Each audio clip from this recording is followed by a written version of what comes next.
Question क्या है, network PQRS is made as under PQ has a battery of 4 volt, okay, and negligible resistance with positive terminal connected to P.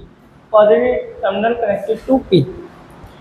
QR has a resistance of 60 ohm. QR has a resistance of 60 ohm. PS has a battery of 5 volt. PS has a battery of 5 volt and negligible resistance with positive terminal connected to P. Okay. RS has a resistance of 200 ohm. RS के पास 200 ohm resistance है. If a milliammeter of 20 ampere, okay, resistance is connected between P and R, calculate the reading of the milliammeter. Calculate the reading of milliammeter. देखो ये P point हो गया, ये R point हो गया, इनके between एक आमीटर कनेक्टेड है, मिली आमीटर. ठीक है.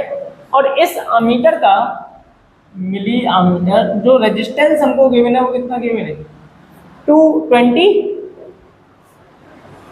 ओम. ठीक है. ये हमारे पास रेजिस्टेंस गिवन हो गया. तो क्या पूछ रहा है कि इस मिली आमीटर की रीडिंग बताइए. अब आमीटर क्या रीड करता है, करंट. तो इट मीन्स हमको क्या फाइंड करना है, इसमें करंट की वैल्यू फाइंड आउट करनी है ना. तो करंट की वैल्यू फाइंड आउट करने के लिए क्या है, अब इस क्वेश्चन में डायरेक्शन गिवन है करंट की. अभी तक हमने दो क्वेश्चन जो देखे थे उनमें डायरेक्शन गिवन थी, लेकिन इस क्वेश्चन में डायरेक्शन गिवन नहीं. तो आप कुछ भी एज्यूम कर सकते हैं. ठीक है. तो मैंने एज्यूम किया कि पता है कि सेल से जो करंट फ्लो होती है वो पॉजिटिव टर्मिनल से फ्लो होती है और नेगेटिव की टर्मिनल की तरफ फ्लो जाती है. तो ये पॉजिटिव हुआ तो यहाँ से हमने करंट फ्लो करा दिया. लेट्स से इसको हमने बोला I1. ठीक है. और ये पॉजिटिव टर्मिनल इसके थ्रू भी करंट फ्लो करा दिया, लेट्स से I2, है ना. और 20 ओम के थ्रू करंट फ्लो कराना है तो लेट्स से ये मैंने I3 करंट फ्लो करा दिया. ठीक है. तो जंक्शन पॉइंट आपको दिख रहा होगा. कौन कौन से पॉइंट जंक्शन है, एक पॉइंट P है और एक पॉइंट R है. तो किसी भी एक जंक्शन पे हम KCL रूल लगा देंगे, जंक्शन रूल लगा देंगे. ठीक है. Junction rule at point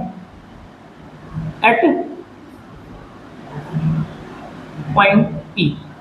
I1 enter कर रहा है पॉजिटिव, I3 लीव कर रहा है नेगेटिव, I2 भी एंटर कर रहा है पॉजिटिव, इक्वल टू 0. तो क्या बोल सकते हैं, I3 is equal to I1 plus. ये क्वेश्चन तो आपको करके लेकर आना चाहिए था, कोई बात नहीं, देखते हैं. ठीक है. एक इक्वेशन हमने डिटरमाइन कर ली यहाँ से. अब सेकंड इक्वेशन को डिटरमाइन करने के लिए हम क्या यूज करेंगे, KVL, Kirchhoff voltage law.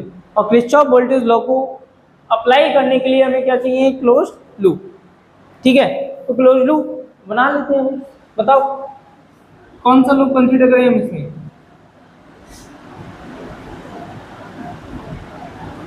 Apply KVL इन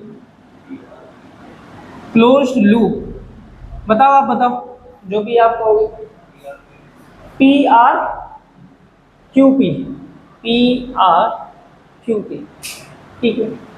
देखो P से Q की तरफ, P से R की तरफ जाना है तो करंट और लूप की डायरेक्शन सेम है वैल्यू नेगेटिव. कितना है, 20 ओम. और करंट कितना फ्लो हो रहा है इसमें, I3. R तक की कहानी होगी खत्म. इसके बाद R से कहाँ पहुंचना है, Q पर. Q पे पहुंचे, ये कितना है आपका, 1 मिनट बेटा. ठीक है. 60. अब इसमें डायरेक्शन ऑफ करंट बताओ. देखो ये क्या अलग थोड़ी हुआ है, जो करंट यहाँ आ रहा होगा वही करंट यहाँ होगा. सही है ना. तो यहाँ पर करंट और लूप की डायरेक्शन कैसी है, सेम है मतलब माइनस. कितना हो गया, 60 I1. Q तक पहुंच गए हम. Q से जाना है दोबारा P पर, जहाँ पे स्टार्ट किया था. तो Q से P पर जा रहा है. पहले क्या मिला आपको, सेल का कौन सा टर्मिनल है, नेगेटिव.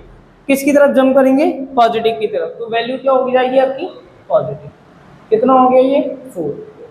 फिर पहुंचे P पर पहुंच गए. ठीक है. Equal to 0. नाउ इसको हमें I3, मैंने कल भी बताया था कि जब भी हम इक्वेशन को सॉल्व करेंगे तो यहाँ पर देखो एक इक्वेशन हमने ऑलरेडी बना रखी है. ठीक है. तो हम कोशिश करेंगे I1 और I2 में वैल्यूज को रखने की, है ना। हमने वैल्यूज को I3 को प्लेस किया -20। अच्छा पहले इसको सॉल्व कर लेते हैं थोड़ा सा। देखो ये माइनस माइनस उस तरफ जाएगा, पॉजिटिव हो जाएगा, तो हम लिख सकते हैं 60I1 plus 20I3 is equal to 4। अब I3 की वैल्यूज प्लेस कर देते हैं। I3 is equal to I1 plus I2 from equation first, ये रही, equal to 4। Then 60I1 plus 20I1 plus 20I2 equal to 4। Then 60 plus 20 ये हो गया 80I1 plus 20I2 is equal to 4, equation number 2। ठीक है ना, सही है। क्या इसको और सिंप्लीफाई कर सकते हैं? देखो 80 20 4, तो इसका मतलब हम 4 कॉमन ले लेते हैं। ठीक है, हमने 4 कॉमन लिया, 4 टू द 8 20, 4 5 का 25, और 4 कॉमन, 4 बन जा 4।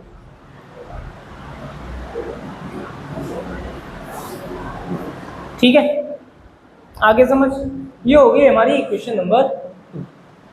अब एक लूप हमने देख लिया, सेकंड लूप हम देख लेते हैं। अगेन अप्लाई KVL इन क्लोज्ड लूप। बताओ डायरेक्शन जो आप कहोगे वही कंसीडर कर लेते हैं। एक लूप हमने सॉल्व कर लिया है, PRQP। अब कौन सा सॉल्व करें? PSRP। ठीक है, PSRP। P से S की तरफ जा रहा है, जंप कर रहे हैं हम नेगेटिव टर्मिनल की तरफ, मतलब -5। S पे पहुंचे। ठीक है, अब देखो यहाँ पर करंट I2 है, तो ये भी करंट कितना होगा इस ब्रांच, मतलब SR में भी करंट कितना फ्लो होगा? I2। ठीक है, अब S से R की तरफ जा रहे हैं, तो क्या डायरेक्शन क्या है आपकी? अपोजिट है। अपोजिट है तो मतलब वैल्यू होंगी आपकी पॉजिटिव। कितना हो जाएगा? 200I2। ओके, R तक पहुंचे। R से हमें पहुंचना है कहाँ पर? दोबारा P पर, तो फिर डायरेक्शन अपोजिट हो गई। लूप और करंट की डायरेक्शन अपोजिट। अपोजिट है तो वैल्यू आएगी positive. 20 into I3 is equal to 0। बहुत बढ़िया। Then 200I2 plus 20I3 is equal to 5। I3 की वैल्यूज प्लेस कर देंगे। Then I2 20I1 plus I2 is equal to 5। 200I2 plus 20I1 plus 20I2 is equal to 5। 220I1 plus 200I2 और 20I2, ये हो गया 220I2 is equal to 5। ठीक है, अब 5 कॉमन है, 5 कॉमन ले लेते हैं। 5 4 जा, 5 4 जा, ठीक है, 5 4 जा। Then 4I1 plus 44I2 equal to, सही है। ये हो गई हमारी इक्वेशन नंबर। भाई सेम मेथड जो हमने कल यूज किया था, एलिमिनेशन मेथड यूज कर लेंगे।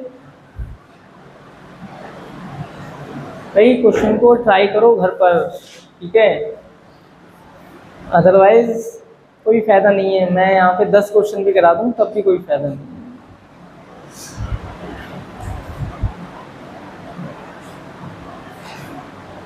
ये तो सिंपल है खैर, है ना। अभी जब हम PYQs करेंगे तो थोड़े से कॉम्प्लिकेटेड भी देखेंगे, लेकिन अभी हम सिंपल इसलिए क्योंकि हमें अभी कॉन्सेप्ट को बिल्ड करना है, कॉन्सेप्ट को समझना है, इसलिए थोड़े से इजी क्वेश्चन चल रहे हैं। और ऐसे ही क्वेश्चन आते हैं, इतना डिफिकल्ट भी नहीं आता। तो कभी कभार होता है कि वो ज़्यादा टफ क्वेश्चन दे दे, लेकिन इतना ही सिंपल आते हैं, डरने की जरूरत नहीं है। अच्छा, ये हो गया हमारे पास। अब अगर हम इक्वेशन 2 को देखें तो I1 का कॉफिशिएंट 20 है, I1 का कॉफिशिएंट 4 है। तो हम I1 के कॉफिशिएंट को क्या कर लेते हैं? सेम कर लेते हैं, क्योंकि यहाँ 4 है। हम क्या सिंपल क्या कर देंगे इसमें? 5 4 जा 20, तो हमने कॉमन ही निकाल लिया। क्योंकि ये भी 20i1 है, ये भी 20i1 है, कॉमन मत लो, काम इजी हो जाएगा, है ना।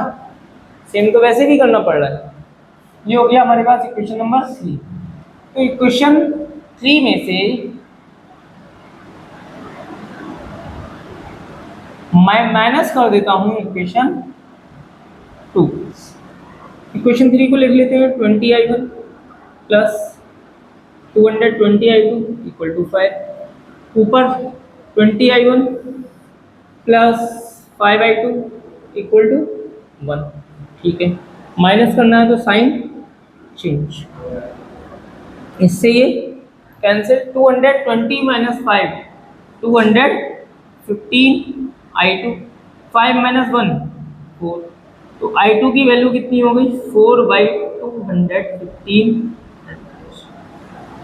बताओ समझ आ गया, ठीक है ना। अब ये अभी हमने i2 की वैल्यू फाइंड आउट किया, अब हमें क्या फाइंड करना है i3। तो i3 फाइंड आउट करने के लिए हमें क्या चाहिए i1 की वैल्यू। तो कोई भी एक इक्वेशन यूज कर लेते हैं जो भी आपको सूटेबल लगे, है ना। यहाँ पे वैल्यूज थोड़ी ग्रेटर है ना, तो हम ये इक्वेशन यूज कर लेते हैं। Then from equation second 20i1 plus 5 i2 की वैल्यू हम फाइंड आउट कर चुके हैं 4/215 is equal to 1।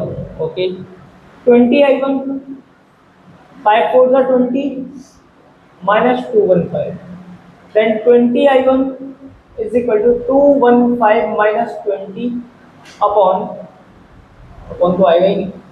i1 is equal to कितना हुआ ये 195,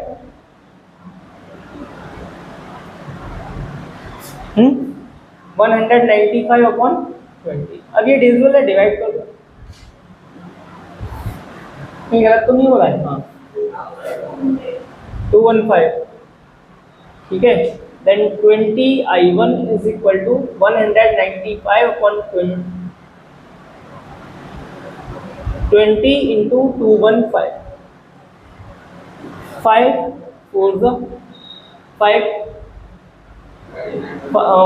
5 these और 5, ठीक है। 39/i1 आपके पास आ गया 39/4 इंटू 215। अब इसको मल्टीप्लाई क्यों नहीं किया, क्योंकि हमें i3 फाइंड आउट करना, थोड़ा इजी हो जाएगा इसलिए मल्टीप्लाई नहीं करते। Now from equation 1 i3 is equal to i1 plus i1 की वैल्यू है 39/4 इंटू 215 प्लस i2 की वैल्यू है 4/215। देखो 215 कॉमन, ठीक है, तो 215 हो गया कॉमन। इनसाइड क्या बचा 39/4 प्लस 4/,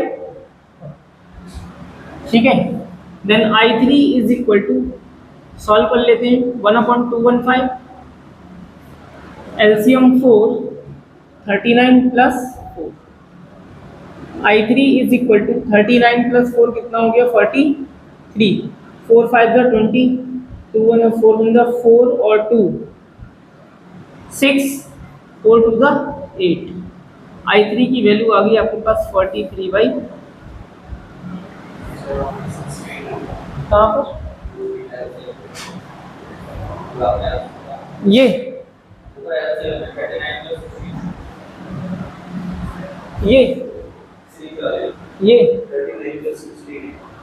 1.215 एलसीएम 4 आ गया 39। अच्छा हाँ ठीक है, सॉरी, ये हो गया आपका 16। 1/205 ये ऐड कर लेते हो कितना हो गया 9 + 6 5, 3 + 1 4 और 5, सही है ना। अब तो ठीक है, 5 से डिवाइड कर दीजिए 11, 5 4 20 और 5 3 15। तो 11/4 3 6, सॉरी 4 3 12, कौन सा टेबल कर दिया 4 3 12 और 4 4 16, 17 80, 11/182, ठीक है।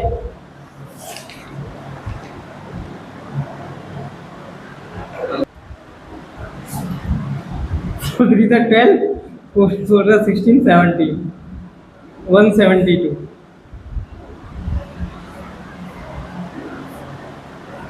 ठीक है। जब आप इसको डिवाइड करेंगे तो आंसर आएगा आपका 0.064, 0.064 एम्पियर।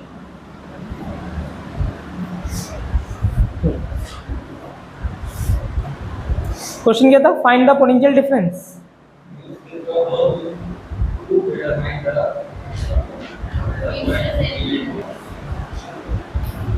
नेक्स्ट क्वेश्चन रीड करते हैं क्वेश्चन को। Use Kirchhoff rules to determine the potential difference between the point A and D.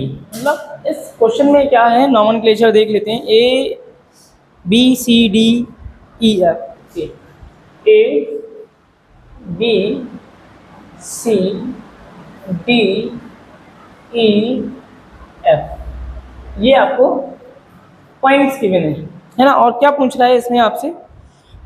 Difference, determine the potential difference between the point A and D when no current flows in the RVE of the electric network।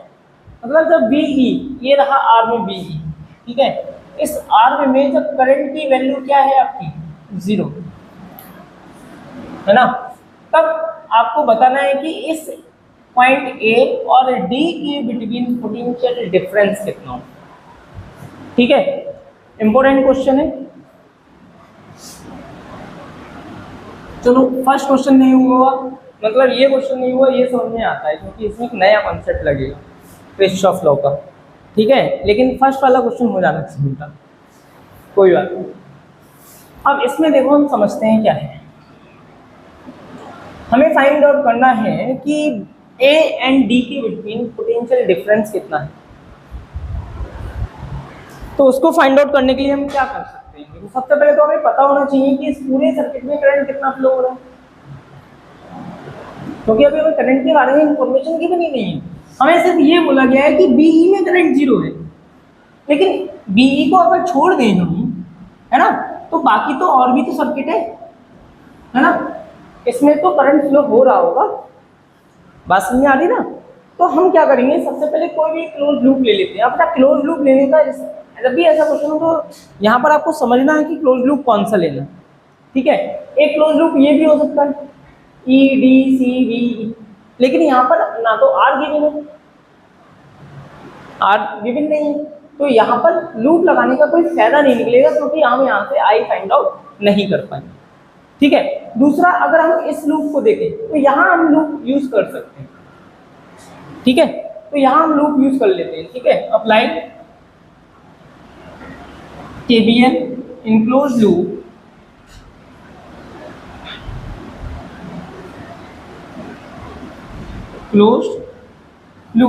AFEBE,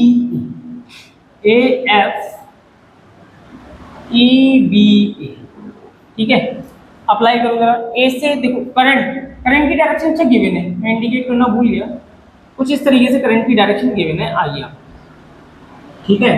और इसको मैं बोल देता हूँ I dash, है given है, ठीक है। ओ सॉरी, नहीं है तो कोई बात नहीं, ये पॉजिटिव है।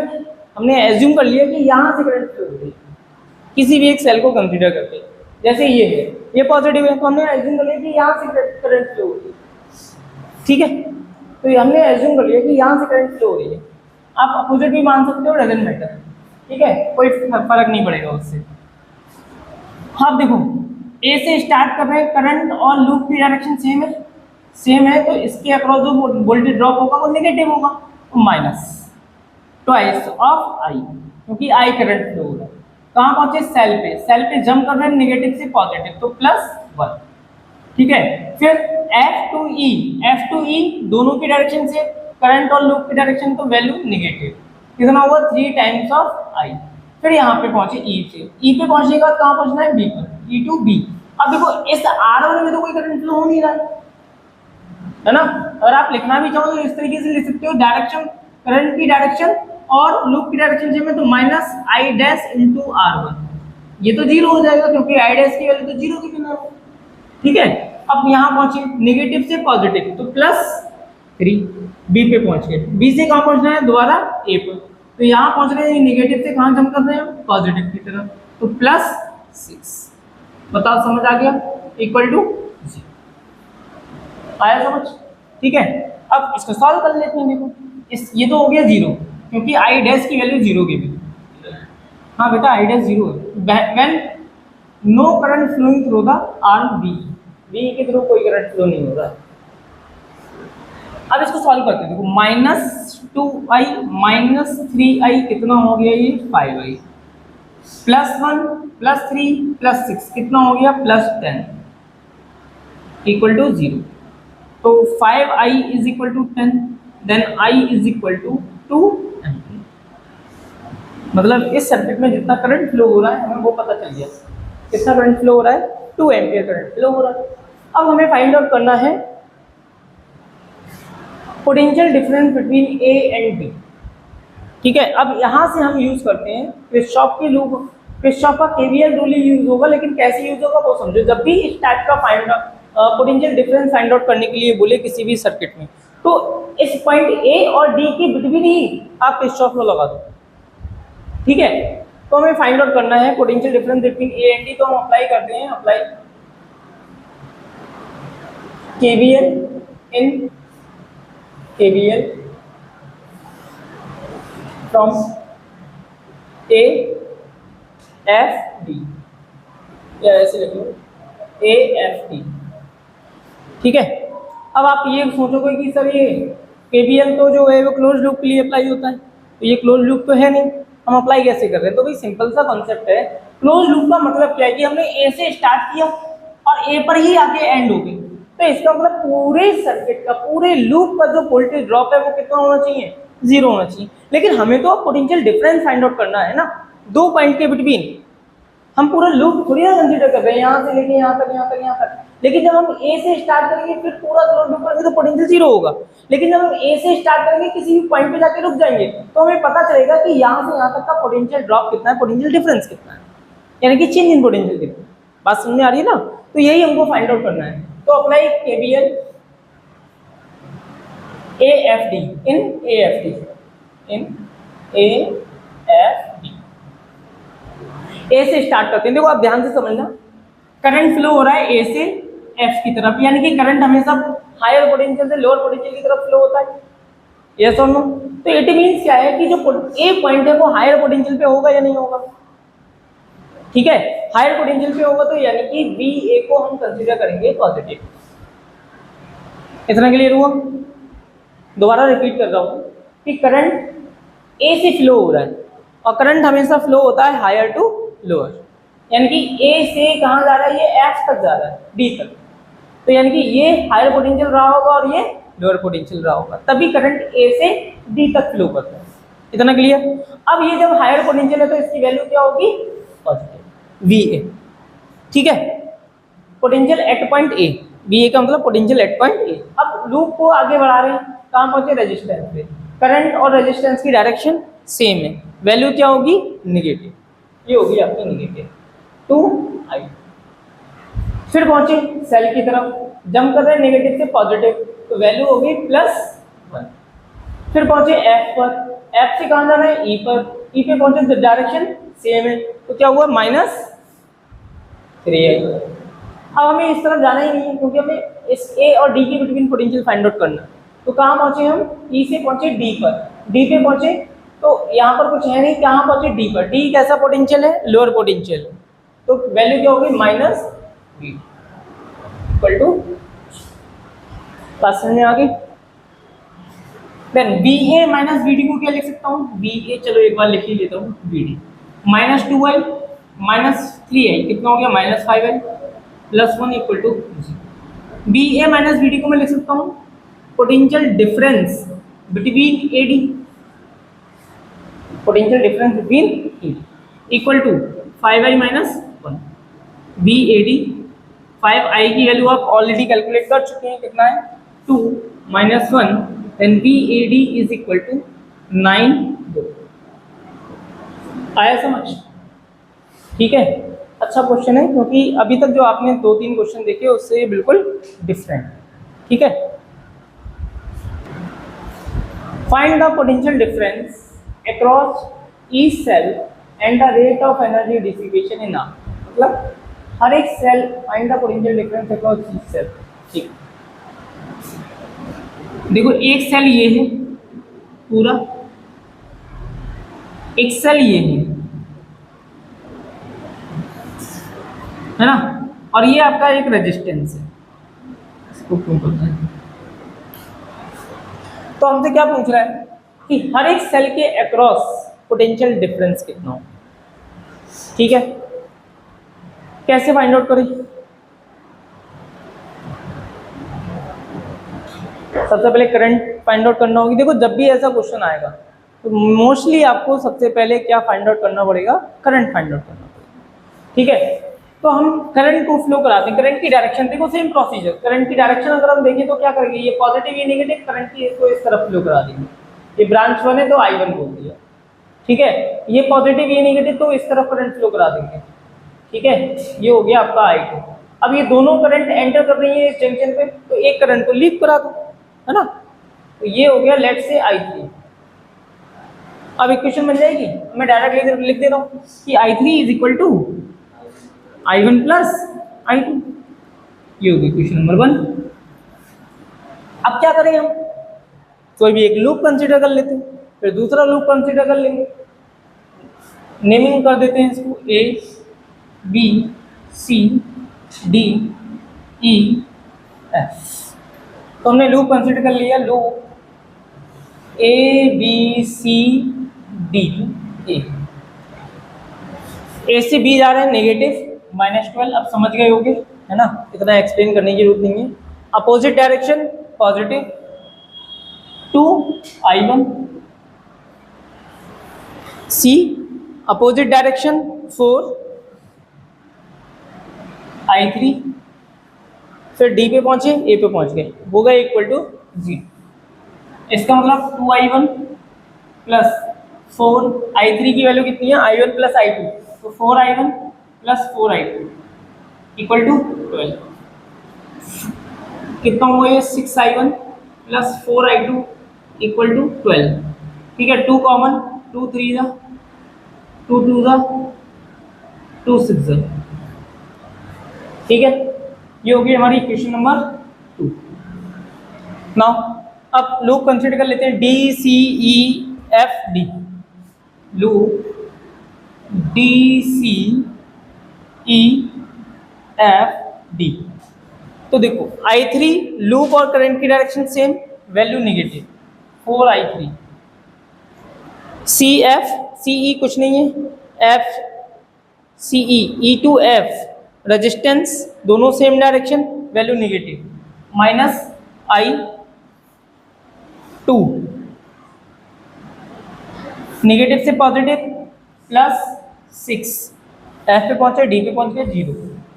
I3 की वैल्यू प्लेस कर देते हैं 4I1 माइनस 4I2। ठीक है, मल्टीप्लाई कर दिया डायरेक्ट I1 और I2 की वैल्यू को, I3 की वैल्यू प्लेस करके -I2 प्लस 6 इक्वल टू 0। ये सारी वैल्यू नेगेटिव की हैं, उस तरफ ले जाते हैं। ठीक है, 4I2 minus I2 minus 4I2, ये हो गया 5I2, तो यानी कि 4I1 plus 5I2 equal to 6। Question number 3। अब I1 और I2 के फाइंड आउट करने के लिए क्या करें भाई, सॉल्व करें। यहाँ पर कॉफिशिएंट सेम करना है तो हम I2 के कॉफिशिएंट को सेम कर लेते हैं। इक्वेशन 2 में मल्टीप्लाई कर देते हैं हम 5 से, और इक्वेशन 3 में मल्टीप्लाई कर देते हैं 2 से, और साइन पॉजिटिव है तो माइनस कर दें। इक्वेशन 2 में 5 से मल्टीप्लाई करें 15I1 plus 10I2 equal to 30। देखते रहना कहीं मिस्टेक ना हो। ठीक है, इक्वेशन 3 में 2 से multiply 4 2 8I1 plus 10I2 equal to 12। Minus minus minus, इससे ये cancel, 15 plus 8 23, I1 is equal to 30 minus 12 कितना हुआ 18, सही है। तो I1 की वैल्यू होगी हमारे पास, फाइंड आउट कितनी है, I1 is equal to 18/23 ampere. अब I1 की वैल्यू को किसी भी एक इक्वेशन में प्लेस कर देते हैं, लेट्स से इक्वेशन 2 और in equation second,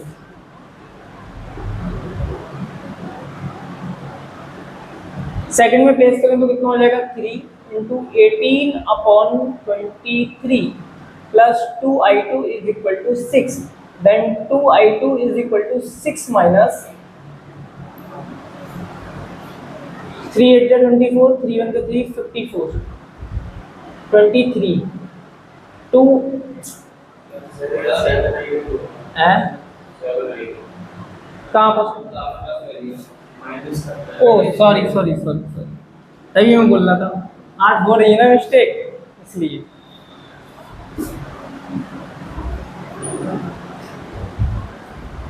15 minus 8 7, then I1 is equal to 18/7, ये तो सही है ना, हाँ ठीक है, I1 is equal to 18/7 ampere.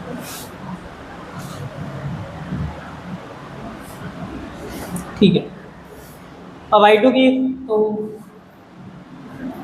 3 18/7 plus 2I2 equal to 6, equation 2 में प्लेस कर दिया, ठीक है, तो कितना हो जाएगा 54/7 plus 2I2 is equal to 6, 2I2 is equal to 6 minus 54/7, solve कर लेते हैं, I2 42 माइनस 54/7, माइनस में आ रहा है, अच्छी बात है, ठीक है, 2I2 is equal to 4 minus 2 2, 5 minus 4 1 minus 12/7, 2 6 are 12, then I2 is equal to minus of 6/7, ठीक है। अब ये माइनस साइन आया है, माइनस क्या इंडिकेट कर रहा है कि I2 की जो हमने डायरेक्शन कंसीडर की है वो अपोजिट कंसीडर की है, ठीक है, बट जब आप I3 में वैल्यूज को प्लेस करोगे तो विद साइन प्लेस करेंगे, ठीक है। तो I3 फाइंड आउट करने के लिए इक्वेशन 1 का यूज कर लेते हैं, I1 कितना हमने फाइंड आउट किया है 18/7 और I2 कितना फाइंड आउट किया है -6/7, तो I3 हमारे पास आ गया 7 LCM 18 - 6, कितना होगा 18 - 6 12/7, ये तो हो गई करंट की बात है ना, सिंपल प्रोसीजर फाइंड आउट करके हमें करंट फाइंड आउट कर। अब हमसे पूछा नहीं है, हमने इससे करंट निकालने के लिए बात ही नहीं की है, हमसे पूछा क्या गया potential difference across each cell, ठीक है, और एनर्जी डिसिपेशन। अब बताओ कि एनर्जी डिसिपेशन का फॉर्मूला क्या होता है, करंट इलेक्ट्रिसिटी में अच्छे से समझाया मैंने, मतलब इसी चैप्टर में I²R, ठीक है, करंट डिसिपेशन का जो फॉर्मूला होता है वो होता है I²R। लेकिन अगर वो यहीं पे पूछ लेता पावर कंजप्शन या एनर्जी कंजप्शन, तब क्या हो जाता B²/R, ठीक है। तो इतना कॉन्सेप्ट याद रखना है। तो पावर डिसिपेशन, एनर्जी डिसिपेशन निकालना है, एनर्जी डिसिपेशन अक्रॉस R, क्या फॉर्मूला होगा P = I²R, ठीक है। अब I कौन सा, I यहाँ पे कौन सा करंट फ्लो हो रहा है I3, तो क्या हो जाएगा I3 P = I3 की वैल्यू 144/49 इंटू R की वैल्यू 4, इसको सॉल्व कर लेना है, एनर्जी डिसिपेशन हो रहा है क्योंकि डिवाइड तो हो नहीं रहा है किसी से, सो डायरेक्ट सॉल्व कर लेते हैं। 4 4 16 carry 1, 4 4 16 17 carry 1, 4 1 4 5 5 76/49,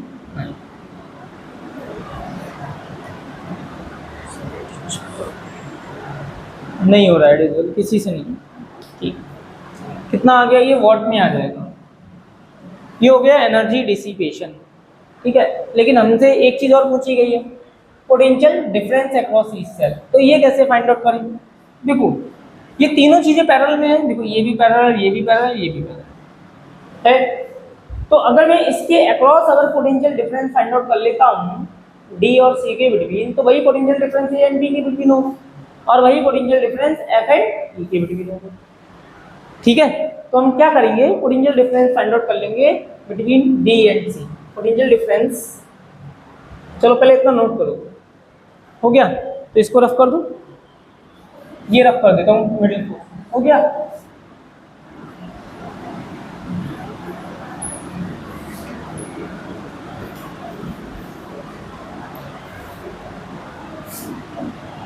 potential difference between D and C, ठीक है, डी सी बी। अच्छा I3 है ना, I3, हाँ सही। तब क्या होगा भाई, क्या करें, V DC is equal to I3 into R. V DC is equal to I3 की वैल्यू 12/7 एंड R की वैल्यू 4। कितना हुआ ये, DC इज इक्वल टू 48/7। 7 7 जा 49, मतलब 6.8 समथिंग कुछ आएगा। ठीक है, हमें इसको ऐसे ही रहने देंगे, सॉरी बोल्ट। अब हमें फाइंड आउट करना है potential difference across each cell. Potential difference across each cell is equal to potential difference between CD। Therefore potential difference across each cell is equal to 48/7। ठीक है, नोट डाउन।